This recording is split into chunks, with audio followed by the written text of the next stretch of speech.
Tapi setelah jadi lubang sumur seperti ini, sumur tidak serta-merta bisa langsung kita gunakan. Ya, perlu penyelesaian dari sumur tersebut. Perlu ada step yang namanya completion. Completion. Jadi sumurnya kita komplitkan dulu.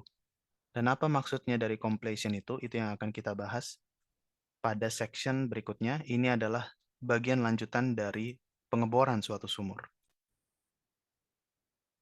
Oke, kita lanjut dengan completion. Jadi apakah itu well completion?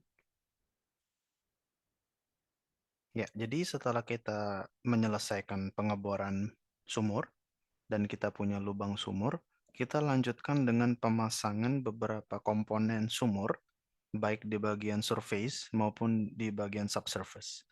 Ya, jadi untuk komponennya ada banyak ya. Yang utamanya adalah jalur produksi ya, production tubing dan juga beberapa rangkaian valve untuk memberikan safety bagi sumur. Ya, jadi di sini kita punya lubang sumur. Oke, di sini ada horizontal section. Kemudian, wah di sini cukup kompleks ya. Di sini ada bagian, ini misalnya di sini adalah permukaan ya, sehingga di sini adalah surface, di sini adalah subsurface. Oke. Nah, di bagian surface ada Christmas tree ya. Kemudian di Christmas tree basically adalah rangkaian dari beberapa valve. Ada yang bagian swap valve di bagian atas, kemudian ada wing valve di sini. Oke, dan ini yang akan diteruskan ke flow line, jalur produksi di permukaan. Kemudian ada master valve, bagian atas dan bagian bawah. Kemudian di subsurface, kita dari bawah, di sini ada sumur tentu saja. Tergantung dari formasi yang kita targetkan, jika formasinya menghasilkan banyak sand, ya, kita bisa pasang sand control atau sand screen di sini. Supaya pasir-pasir yang ikut mengalir ya karena batuannya kurang strong, unconsolidated, dia akan terfilter oleh sand di sini. Oke. Kemudian di sini ada casing shoe ya, bagian dasar dari casing tadi. Kemudian ada packer dan di sini di bagian tengah ini ada production tubing. Disinilah fluida akan mengalir ya. Ini ada tubing dan remember di sini kita punya casing ya, selongsong di sini silinder. Kemudian di dalam rangkaian production tubing ini kita bisa pasang juga safety valve yang dia akan menutup jalur produksi. Oke, jika terindikasi ada tekanan yang sangat tinggi, misalnya dari reservoir, somehow.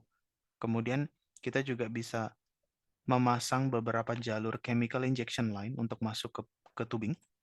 Ya, misalnya kita ingin menambahkan beberapa inhibitor, misalnya scaling inhibitor, kita bisa masukkan chemical di situ supaya ya kita ingin mentreatment fluida yang kita produksikan atau juga fluida yang kita injeksikan. Jadi kita bisa buat sumur producer, kita juga bisa bikin sumur injektor. Oke, kemudian kita juga bisa pasang alat ukur, misalnya terutama yang paling kita inginkan adalah alat ukur tekanan. Kita bisa pasang di rangkaian tubing kita ini, kita pasang di sini namanya permanent downhole gauge. Ya, alat ukur. Kemudian ya tentu saja semuanya elektronik ya. Jadi kita punya di sini downhole gauge, tapi tentu saja ada kabelnya. Jadi di sini ada namanya gauge cable. Oke. Kemudian di sini tadi kita punya jalur chemical injection line, dia masuk ke dalam tubing tentu saja melalui valve. Di sini kita temukan chemical injection valve. Oke, tentu saja ada banyak sekali equipment-equipment yang bisa kita pakai, kita pasang dalam sumur sesuai kebutuhan.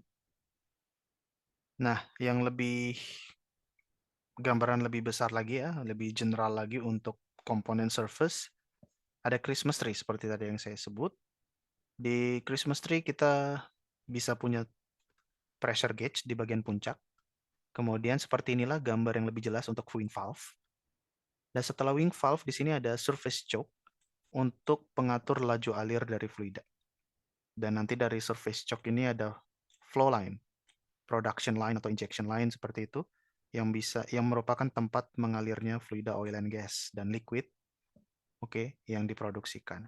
Kemudian ada master valve, biasanya ada master valve ada dua, upper dan lower di sini. Ini akan menjadi ya salah satu bisa kita sebut juga sebagai safety valve-nya. Jadi bisa kita tutup manual kalau ada indikasi yang tidak kita inginkan dari sumur. Misalnya kita ingin stop produksi dari sumur, ya kita misalnya ingin melakukan suatu maintenance besar-besaran di stasiun pengolahan minyak, ya kita bisa matikan dulu sumurnya. Kita bisa tutup choke di sini dan master valve juga kita tutup. Ya. Kemudian itu bagian dari Christmas tree yang di permukaan. Nah, yang di bagian subsurface yang beberapa meter di bawah tanah seperti itu, tidak kelihatan oleh mata seperti itu karena dia di dasar dari Christmas tree. Itu ada rangkaian seperti ini. Ada casing valve, ada tubing valve, kemudian di sini ada tubing ya, bagian paling awal dari tubing. Kemudian production casing, di sini ada kepala dari production casing. Kemudian ada kepala dari intermediate casing dan surface casing. Nah, ini nanti akan dijelaskan lebih detail di slide berikutnya. Nah, casing seperti tadi saya sampaikan, itu disusun secara konsentrik dari casing yang ukurannya besar ke casing yang ukurannya kecil. Karena basically setelah kita sampai pada kedalaman tertentu, kita pasang casing. Kemudian kalau kita bor lebih dalam lagi, kita tentu akan menggunakan diameter yang lebih kecil. Jadi akan terbentuk struktur apa namanya konsentrik seperti itu, mulai dari casing yang besar sampai ke casing yang kecil. Nah, casing yang paling pertama itu disebut sebagai casing conductor. Ini casing yang paling besar ukurannya yang akan dipasang di kedalaman cukup dangkal dari permukaan tanah. Ya. Kemudian setelah dilakukan pengeboran lebih lanjut, dipasang lagi yang namanya surface casing. Nah, surface casing di sini dia yang akan melindungi lapisan air di surface ya, di sini. Biasanya tidak jauh dari permukaan, mungkin berapa puluh meter dari permukaan ada yang namanya surface water zone. Nah, surface water zone ini biasa yang menjadi sumber air minum. Nah, tentu saja kita ingin memisahkan sumur kita dari surface water zone ini. Jangan sampai kalau sumur kita mengalami kebocoran, kebocorannya itu mencemari surface water. That's why kita pasang yang namanya surface casing. Kemudian setelah selesai surface casing, diteruskan lagi pengeboran lebih lanjut, sampai kedalaman tertentu kita pasang intermediate casing, terus sampai ke target zone, ya.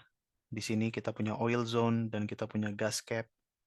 Ya, di sini ada cap rock, barulah di situ dipasang casing, namanya production casing di sini. Ya. Dan casingnya akan stop di sini, kita pasang casing shoe untuk production casing.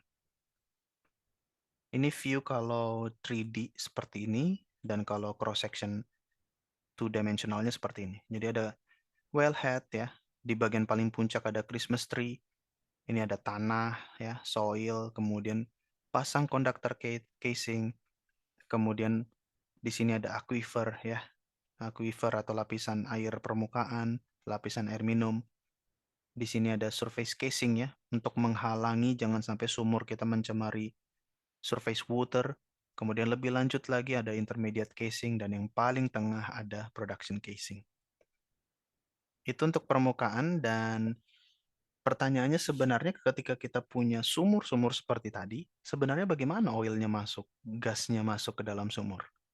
Ya, kalau di sini kita punya casing ya, dan casing itu tentu saja tidak ada lubangnya, bagaimana minyak bisa masuk? Jawabannya adalah kita akan melubangi si casing. Ya, kita akan melubangi casing. Kita mulai dulu dari yang kanan ini deh.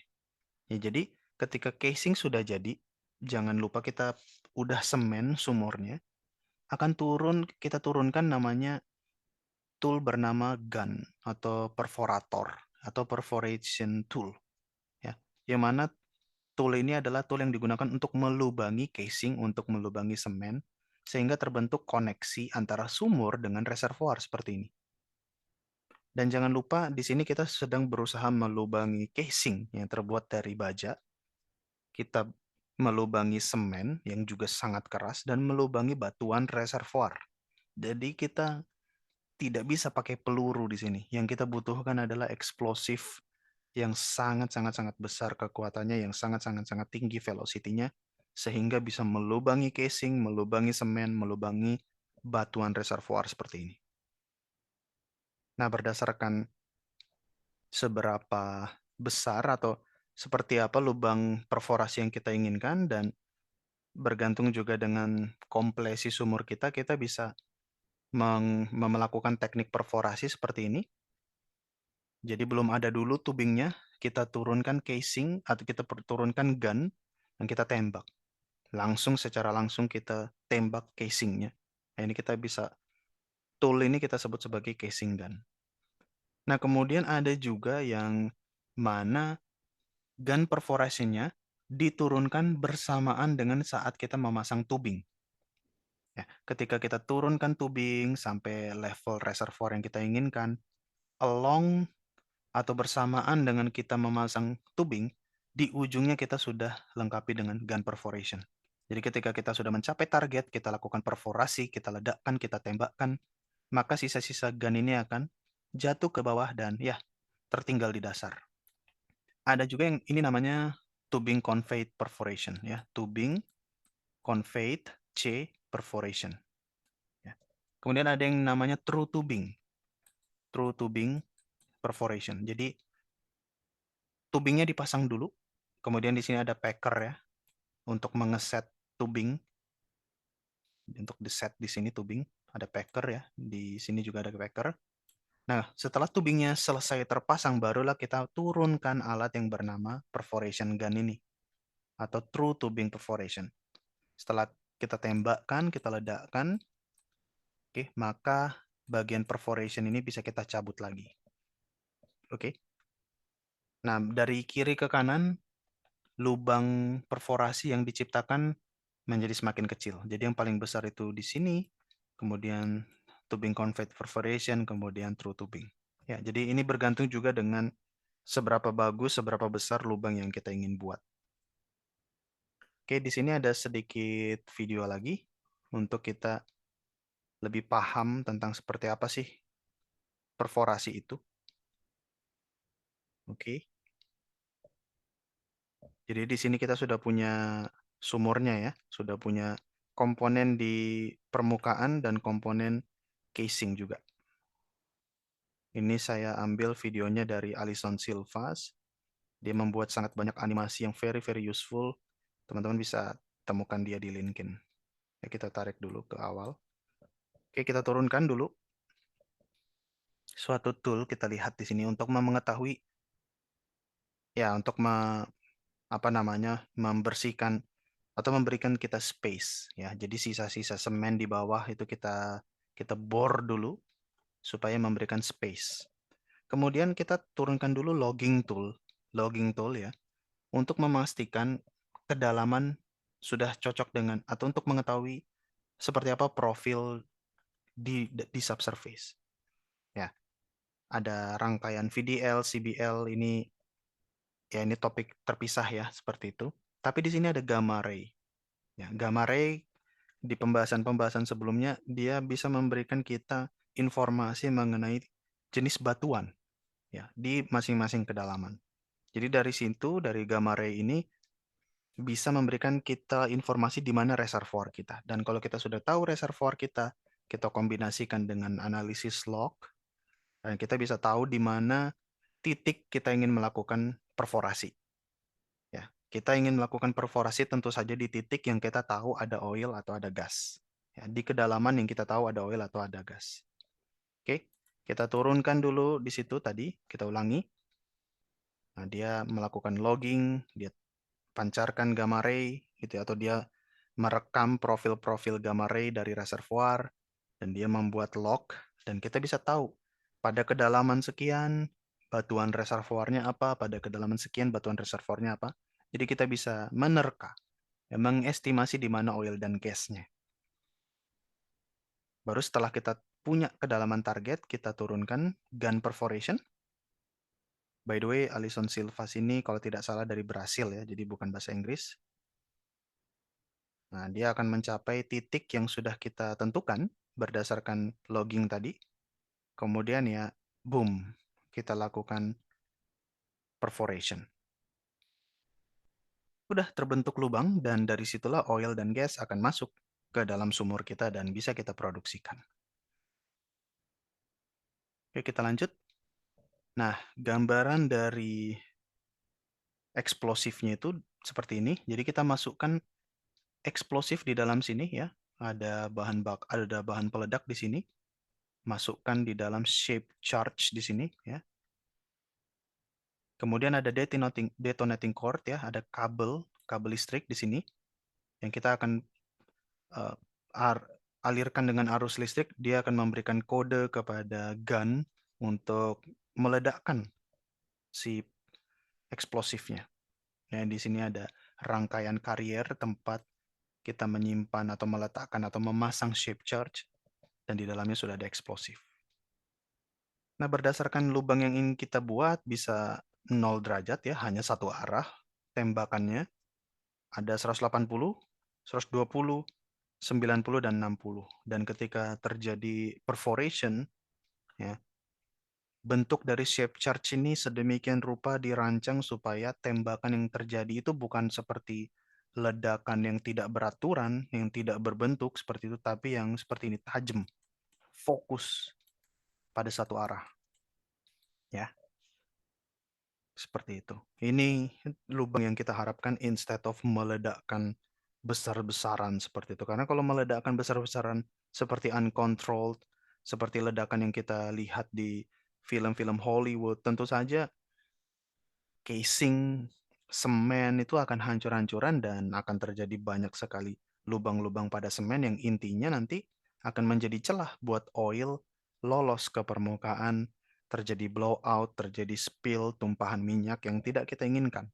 Jadi yang kita inginkan adalah lubang-lubang yang rapi seperti ini. Lubang-lubang yang rapi di mana oil dan gas akan melalui lubang itu dan masuk ke dalam sumur untuk kita produksikan jadi semuanya rapi. Nah, kemudian tipe kompresi ini juga merupakan salah satu bagian yang sangat penting. Kita mendesain sumur kita seperti apa, kita desain sumur kita menyesuaikan kondisi reservoirnya. Ya, jadi misalnya reservoirnya everything good, tidak ada risiko mengalirnya sand, pasir yang bisa memblokir sumur ya, dan juga batuannya kokoh ya, tidak ada potensi batuannya kolaps, kita bisa bikin atau kita bisa buat sumur open hole seperti ini. Jadi kita punya di sini pasti ada semen, ada casing, ada packer ya, dan ada tubing pasti.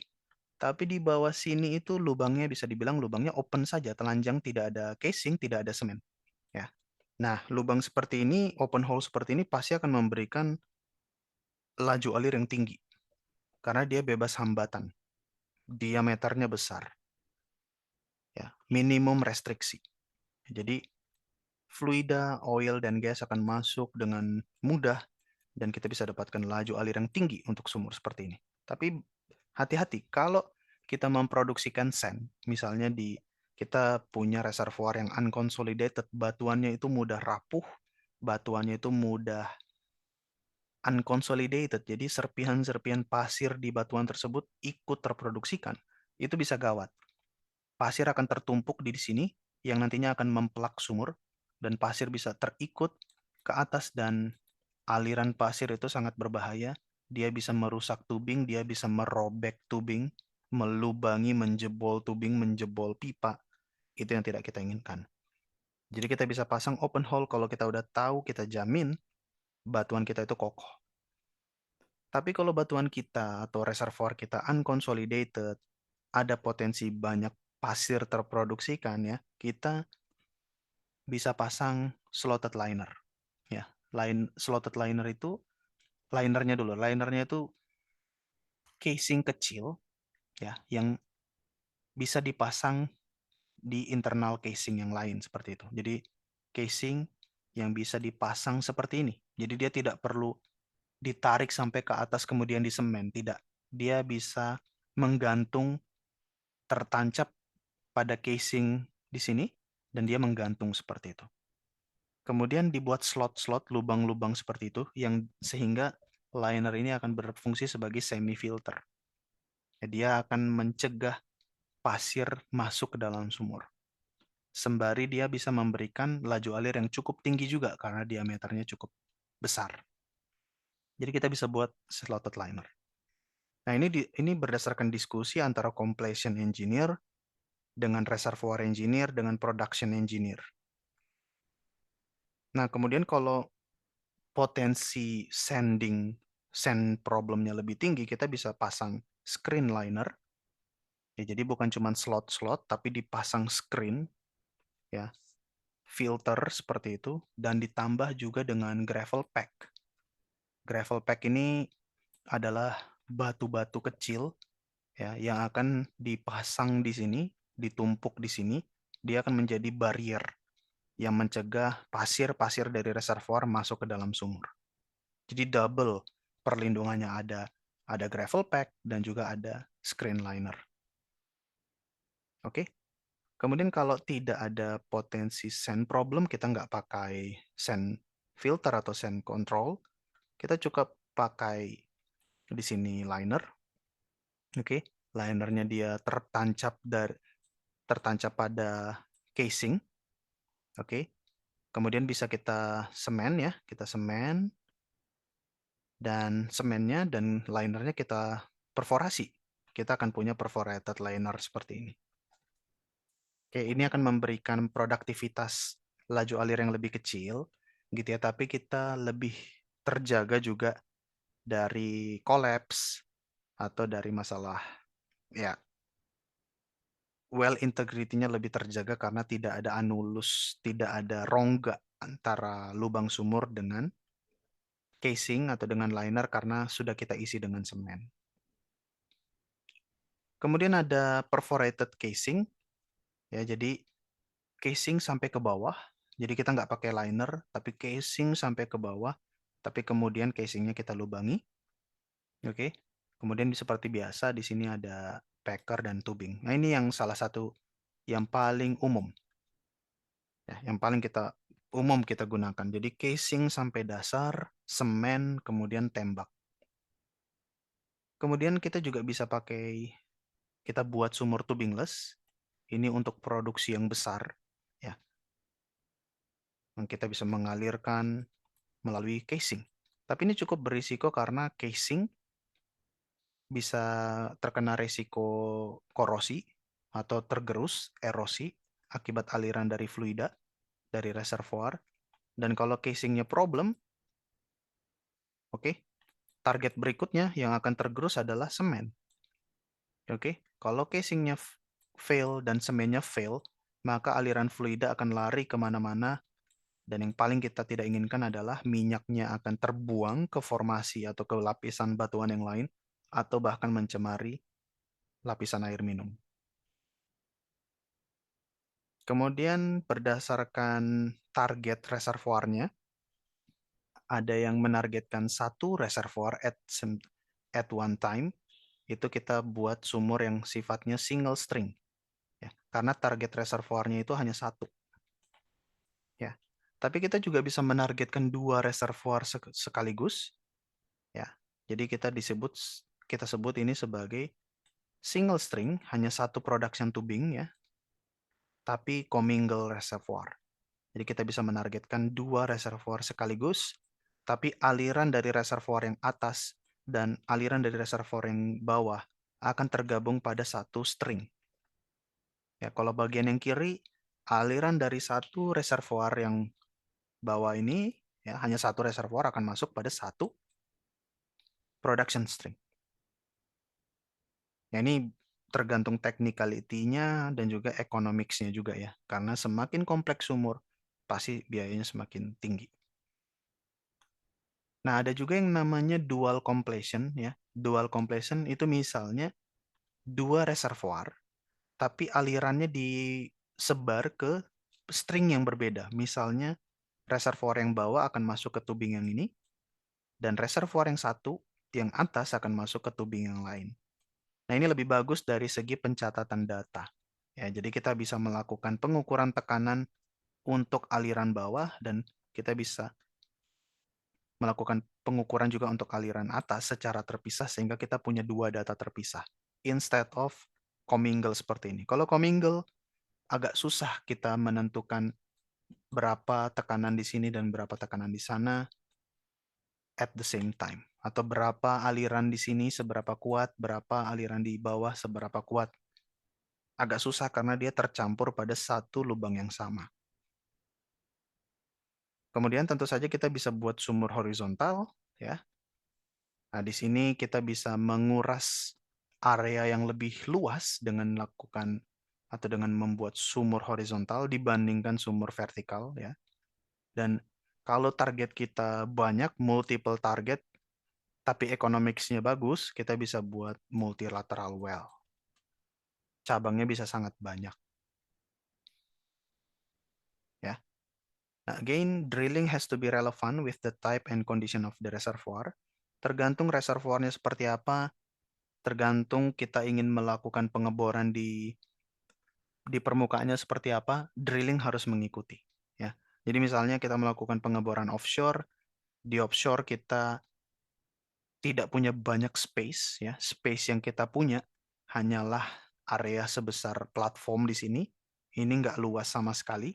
Ya, artinya akan sangat terbatas untuk kita memasang Christmas tree yang banyak seperti ini. Jadi bayangkan kita punya Christmas tree seperti ini, kita butuh area yang luas, tapi platform offshore itu tidak luas, jadi kita hanya punya space yang limited, jadi kita bisa lakukan atau melakukan pengeboran multilateral dengan satu kepala sumur, tapi cabangnya banyak seperti ini.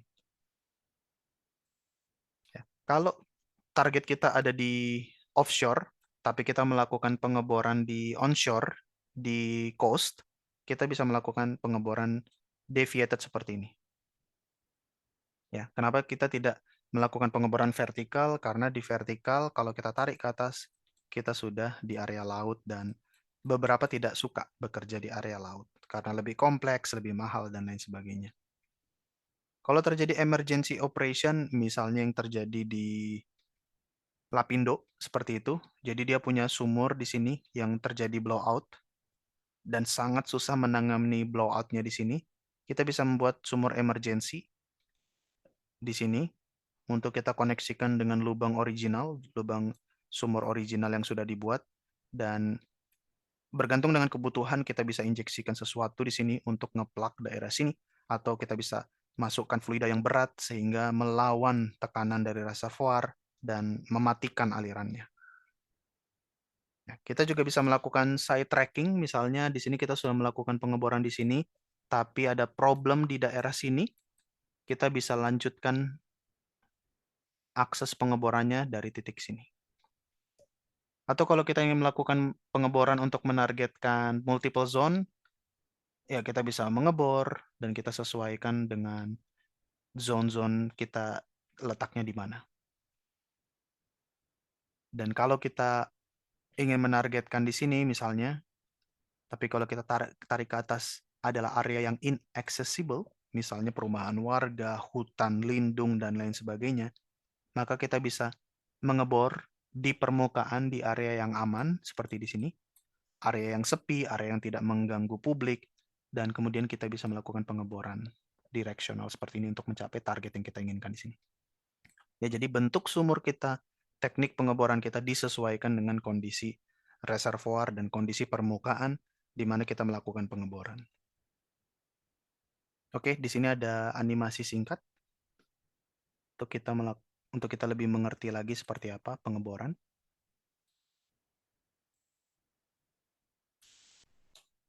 Oke, di sini kita sudah punya reservoir ya. Misalnya kita udah tahu kedalaman reservoir kita di sini dan kita sudah membuat lubang sumur sampai kedalaman sekian. Udah kita pasang conductor casing, udah kita pasang surface casing, kita ingin melanjutkan. Nah, di sini kita punya drilling rig-nya ya. Ya, ini harusnya sudah terpasang lebih awal, tapi ya ini mungkin animation purpose. Dia pasang dulu, dia perlihatkan dulu terpasangnya rig-nya. Kemudian dia pasang blowout preventer. Kemudian dia lanjutkan lagi pengeborannya. Kick off point. Jadi mulai kick off, mulai deviasi dari vertical section ke deviated section dan nantinya horizontal section.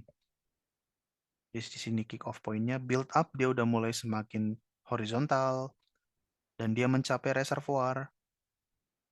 Jadi di sini bayangkan kalau kita punya sumur vertikal ya. Misalnya saya buat di sini sumur vertikal atau nanti saja ini kita selesaikan dulu. Oke, dia udah menyelesaikan kedalaman target yang dia inginkan. Stop. By the way, bisa sekalian bayangkan di sini bagaimana drill pipe itu berputar. Ya, di sini udah cukup representatif ya. Jadi pipa-pipanya itu ikut berputar, bukan cuma ujungnya saja yang berputar. Justru ujungnya ini berputar karena dia mengikuti perputaran dari pipa atau drill pipe-nya. Dan drill pipe berputar karena di atas ada Kelly yang berputar. Kelly berputar karena rotary table. Kemudian dia udah mencapai kedalaman yang dia inginkan.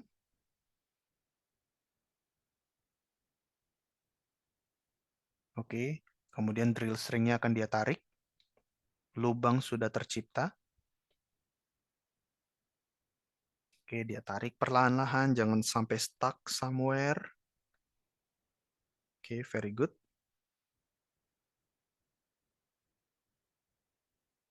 Oke, ini kemungkinan, ya ini dia melakukan casing ya. Dia melakukan casing. Dia melakukan pemasangan casing maksudnya. Kemudian ini kemungkinan adalah tubing ya, dia pasang tubing. Jadi jangan bayangkan ini casing atau pipanya atau tubingnya fleksibel, tidak. Ini adalah susunan dari pipa-pipa yang sangat panjang. Dikoneksikan terus-menerus sampai dia berbentuk seperti ini secara macro view. Kemudian dipasang packer di situ untuk membatasi casing dengan tubing. Kemudian dipasang Christmas tree. Sudah ada tubing, sudah ada Christmas tree, sudah terpasang semuanya casingnya. Kemudian dipasang flow line. Kemudian ya ini ada aliran fluida. Ya. Tadi itu yang coklat itu adalah sisa-sisa fluida pengeboran atau fluida kompresi yang tertinggal ya. Kemudian ya karena kita produksikan cairan-cairan hitam ini adalah minyak dan dia akan terproduksikan sampai ke permukaan. Jadi seperti itu pengeboran horizontal. Di sini kasusnya adalah pengeboran onshore ya. Dia onshore tapi sebenarnya dia ada di bawah laut. Mungkin dia tidak mau melakukan pengeboran secara vertikal karena kalau dia vertikal dia ada di offshore. Dan pengeboran di offshore itu lebih mahal, safety-nya lebih strict, dan lain sebagainya. Jadi lebih baik dia melakukan pengeboran di onshore, tapi dibuat sumurnya miring atau bahkan horizontal. Nah, di sini kalau saya gambarkan, sumur horizontal itu dia bisa mengakses area reservoir yang cukup luas di sini. Ya, bandingkan dengan kalau kita buat sumur vertikal, dia hanya akan mengakses reservoir se-area ini. Jadi secara produktivitas, secara laju alir, horizontal well lebih baik dibandingkan vertical well, walaupun pembuatan horizontal well jauh lebih costly, lebih mahal, dan lebih sulit. Seperti itu.